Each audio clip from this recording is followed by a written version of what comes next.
Samo.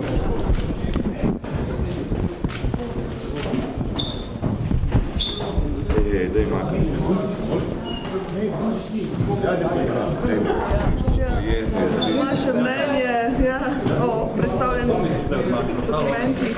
Torej, najprej smo v imenu javnih uslužbencev ministra opozorili, da ni naša krivda, če je proračun za prihodnje leto načrtovan v 3% minusu, kajti mi smo se o znižanju plač z prejšnjo vlado dogovorili zgolj do 31.12. letos, kar pomeni, da bi moral biti proračun na masi plač pravzaprav za prihodnje leto večji, ker nastopijo avtomatični dvigi uskladitev plač nazaj pred znižanjem in pokojnin podobno.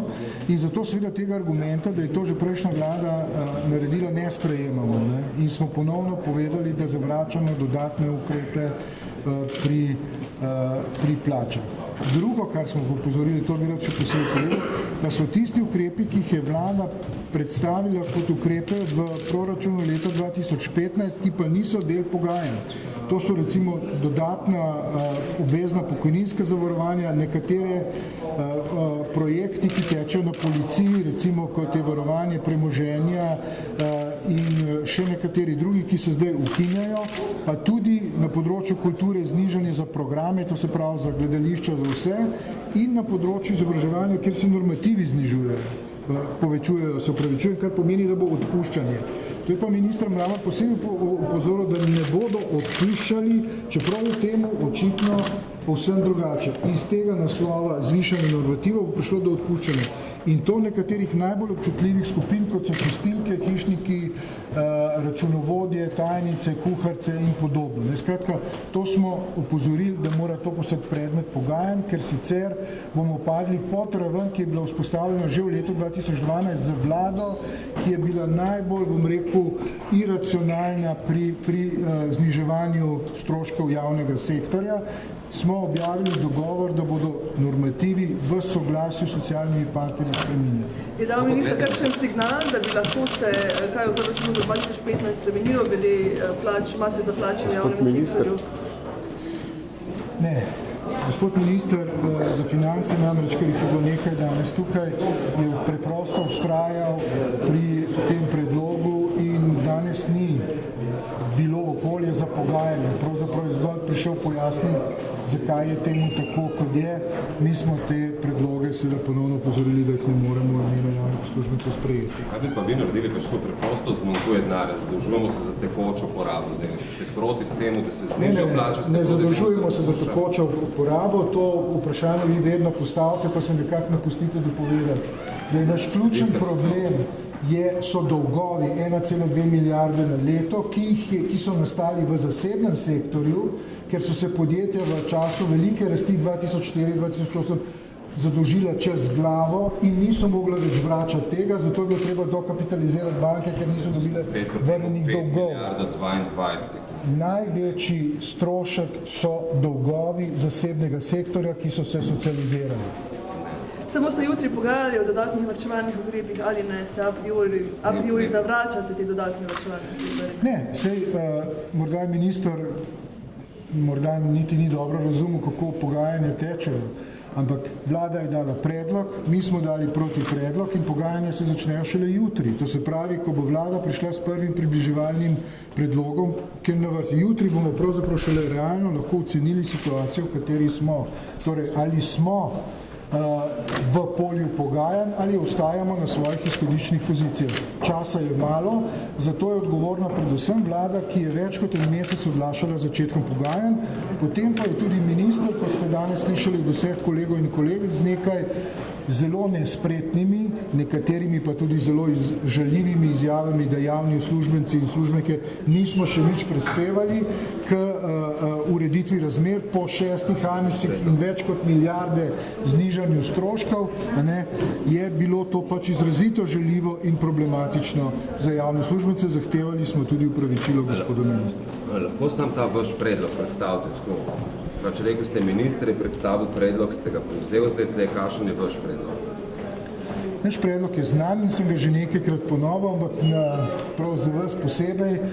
Pa še enkrat, mi smo se pripravljeni pogovarjati v polju prenosa zdajšnjih znižanj, ki veljajo v dogovoru, ki je začel veljati 1. julija 2013 in se bo iztekel 31.12.2014. V tem polju smo se pripravljeni pogajati o prenosu v leto 2015, pri čemer imamo nekaj zadržkov okrog celotnega prenosa teh znižanj. Zlasti, kar se tiče napredovanj, to je ena, in zlasti, kar se tiče vladnih zahtev po še dodatnem znižanju števila zaposlenih. Vi veste, da je slovenski javni sektor že pod evropskim povprečjem in da je na nekaterih delih izrazito nižji kot v drugih državah. Gospod Štrukelj, čeprav razumem, danes ste predvsem poslušali razprava, pa se bo nadaljevala prihodnji teden. Danes je ekonomsko-socialni sporazum, kjer so pripravili ukrepe za leto 2015. In sindikati smo protestirali zaradi tega, ker je bila pač samo 1 ura, zato ta seja prekinjena in se bo nadaljevala prihodnji teden, zato da bi lahko resno podebatirali, ali je ta proračun, ki se pripravlja za prihodnje leto, smiselen, ali bo povzročil več, bom rekel, negativnih učinkov kot pa pozitivnih. Moja ocena je, da dodatno zategovanje pasu v javnem sektorju bo povzročilo konflikt, ne pa približevanje izhodu iz krize, kajti tega prostora v javnem sektorju ni več. Kaj pa jutri nadaljujete? Kakšna pogajanja? Pogajanja so o predlogih sprememb plačnega sistema za prihodnje leto. Sindikati samo, kaj pa jutri? Sindikati in vlada Republike Slovenije, zaenkrat še slovenske vlade. Pa ste morda sindikati predlagali tudi ukinitev raznih agencij in direktoratov, ki jih v bistvu v Sloveniji potrebujemo tako zelo nujno? Mi stalno ponavljamo, da je možno v javnem sektorju racionalizirati stroške tudi na elementih, ki jih vi omenjate, ampak vsaka vlada pripravi ta načrt in vse ostane natančno na tistem mestu, kot jih je dobila vlada. Skratka, ne spremeni se nič razen padanja plač. Hvala lepa. Javni sektor ni še Tam imaš ministrico, no?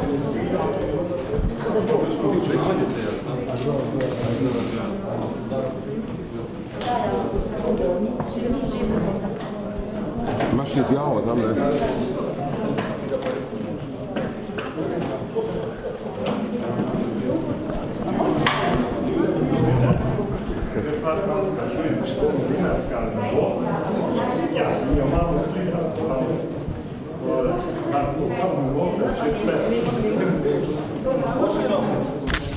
Au.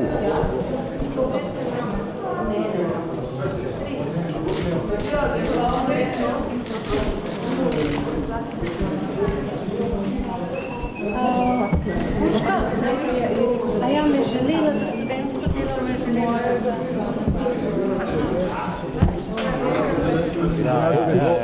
In to bi bilo dobro, da bi zdaj pomočili tezo.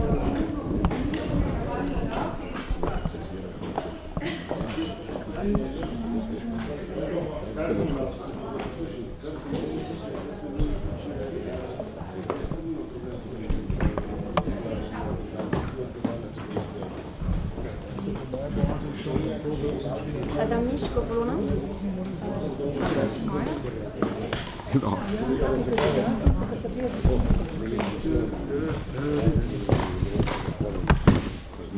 Ja.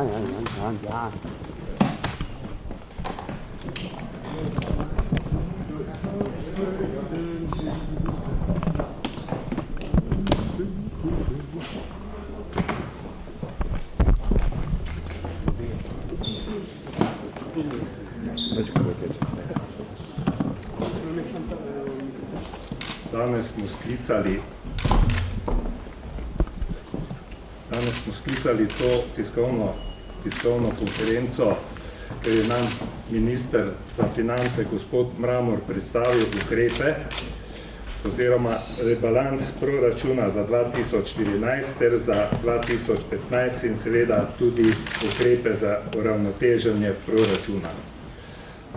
Seznanil je nas s temi ukrepi. Mi moramo reči, da pač enostavno s temi ukrepi v neki smeri v nekem delu se strinjamo, seveda pa danes nismo razpravljali o tem, razpravljali bomo 12.11. ob 10. uri, katera to sejo tudi nadaljujemo. Seveda, kot delodajalci moram reči, da pač dodatno obdavčitev tako na finančne storitve in na zavarovalniške storitve, mislimo, da enostavno to tudi zmanjšuje našo konkurenčnost. Kar tudi to CO2 taksa za avtoprevoznike tudi mislimo, da je enostavno dodatno obremenitev naših prevoznikov. Pomembno se mi pa zdi, kar je danes minister izpostavil, da ne bodo dodatno obremenjevali gospodarstva in da bodo iskali vire prihodkov iz drugih virov. Pomembno se mi tudi zdi to, da v tem proračunu je namenjeno tudi 1,5 milijarde za investicije. Pričakujemo, da bodo to takšne investicije, katere bodo pomagale zagnati slovensko gospodarstvo, ker sem pa tu predstavnik mikro in malih podjetnikov in samostojnih podjetnikov, mislimo, da bo to, da bomo lahko v tem tudi mi sodelovali pri teh investicijah oziroma da bomo lahko izvajali ta del investicij. Ne, pa se ponovim na vprašanje. Bi odgovarjal na vprašanje. Izvoli. Sam trenutek.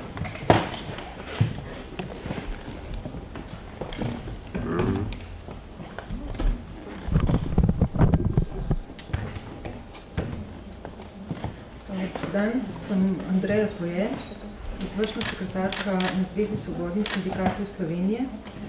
Glede na posredovanje dokumenta in predlagane ukrepe za leto 2015 bi želela upozoriti na to, da smo z menjavo vlade pričakovali, da bo končno prišlo do sprememb pri vodenju ekonomske politike, ki bi iz politike strogega varčevanja in zategovanja pasu prešla na razvojno politiko usmerjeno spodbujanje investicij in potrošnje, na politiko usmerjanja ustvarjanja novih delovnih mest in zagon gospodarstva.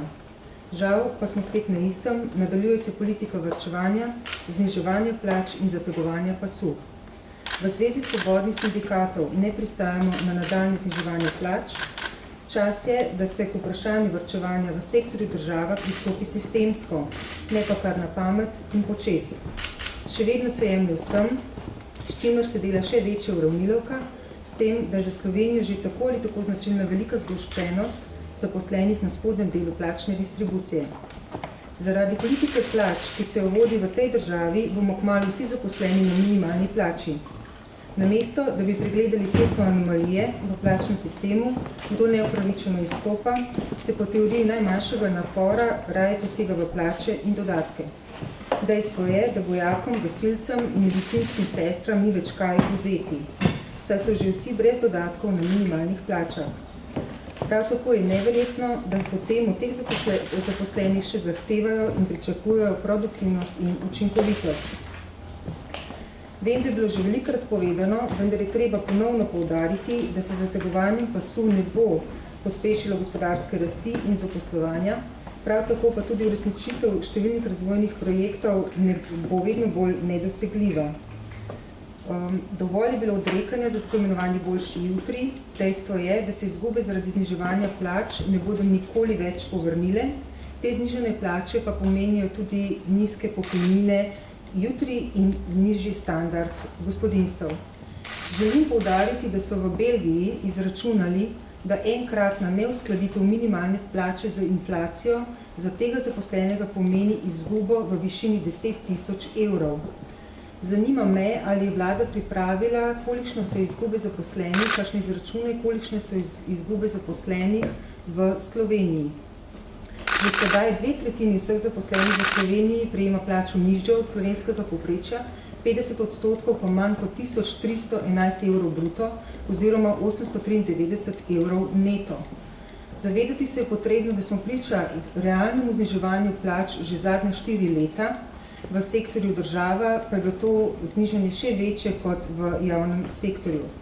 Nadaljnje zniževanje plač bo imelo poleg negativnih posledic na zmanjšanje potrošnje in nizkih prihodkov podjetij tudi manjše prilive v proračun in blagajne socialne varnosti. Skrajni čas je za bolj inovativen pristop pri pripravi proračuna. Vemo, da je ogromno še prostora na ravni pridobivanja sredstev iz Evropske unije, veliko je nepobranih davkov zaradi utaj, sive ekonomije in drugih izigravanj. Prav tako je ogromno agencij, zaradi česar se dela podvajajo, ni pa primernega nadzora nad njimi in njihovimi stroški. Vemo tudi to, da imamo prekomerno število občin, ki se niso sposobne same financirati in na izredne razlike v plačah med zaposlenimi in občinskimi funkcionarji. Vendar tako razmišljanje ni za nas, ni za našo vlado. Najlažje je, da se vzame enakomerno vsem ljudem, kolikokrat je pač potrebno. In naj opozorim, da se stopnja tveganja revščine v Sloveniji povečuje, da je delež prebivalcev, ki se sooča z revščino, se povečal in znaša 14,5% oziroma 291.000 prebivalcev. In naj povem, da je eden izmed ukrepov, ki jo predlaga vlada, tudi ta, da bi se porodniška nadomestila, omejena vse do takrat, dokler ne bo gospodarska rast 2,5%. Torej, kje je zdaj naša želja po večji rodnosti? Mi smo pričakovali ukrepe na področju rasti investicij, potrošnje, ustvarjanju delovnih mest. Pričakovali smo ukrepe na področju spremembe v davčni strukturi. Potrebno je povedati, da je sedaj nadpovprečno obremenjeno delo, delež v vseh davkih znaša več kot 52%, prav tako je zelo obremenjena potrošnja, delež vseh davkih 39%, kapital pa je podpovprečno obremenjen, delež v vseh davkih predstavlja le 9,8%. Potrebno je razbremenitev plač in povečanje neto plač, ne pa stalno zniževanje in dodatno obremenjevanje, kot da so plače edino, kar obstaja v tej državi. In še to, zaradi nizkih plač 15% zaposlenih plača 61% vse dohodnine.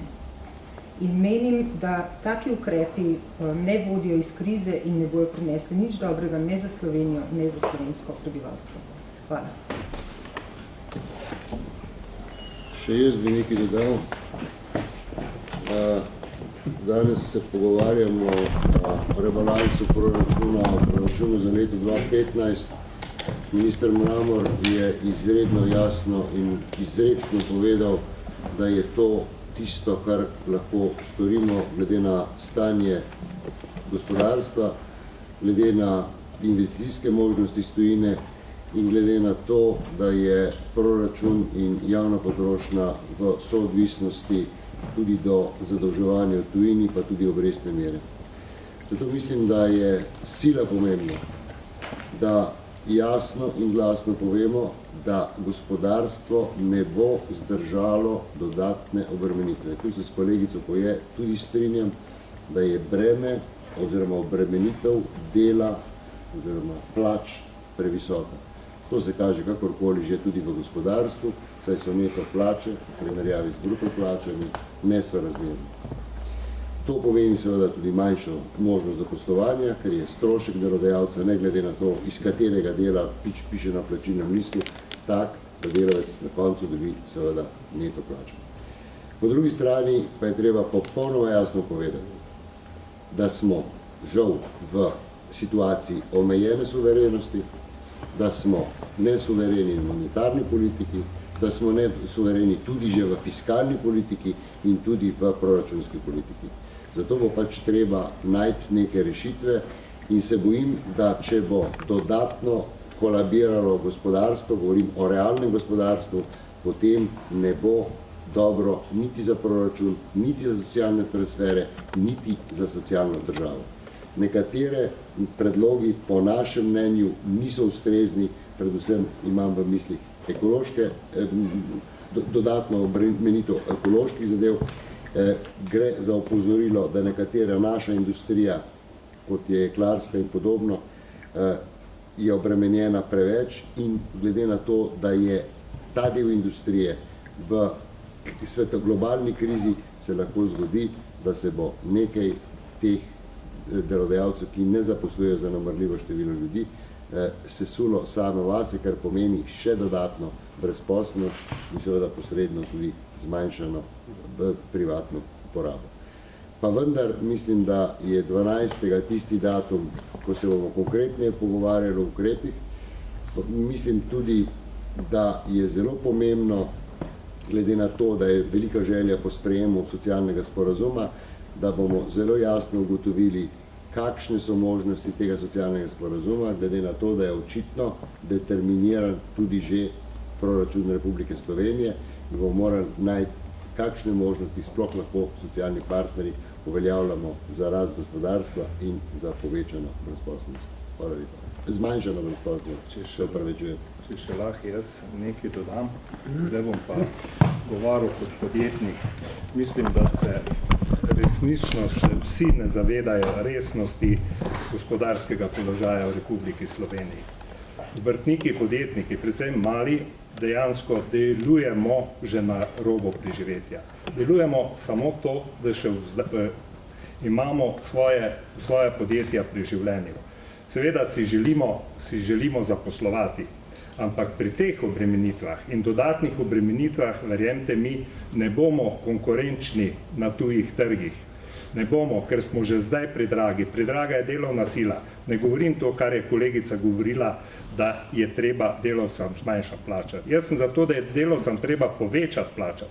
Sam je treba pa racionalizirati vse ostale dejavnosti v državi, od javnega sektorja do vsega. In seveda enostavno dodatno obremenjevati slovensko gospodarstvo ne bo šlo. Zakaj ne?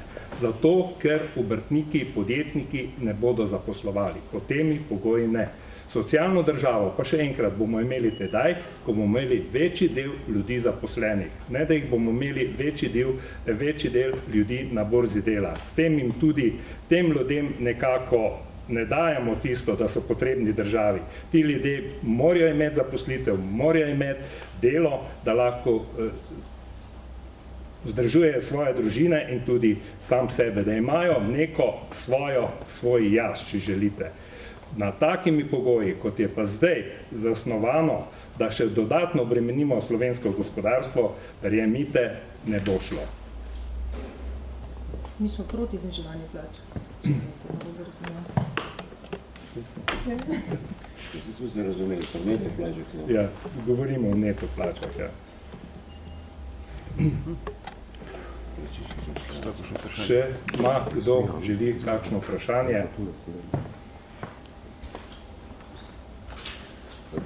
Če ne, se vam zahvaljujem, pa na naslednji seji ekonomskega socialnega sveta, ko bo več znano, se zopet srečamo. Hvala lepa.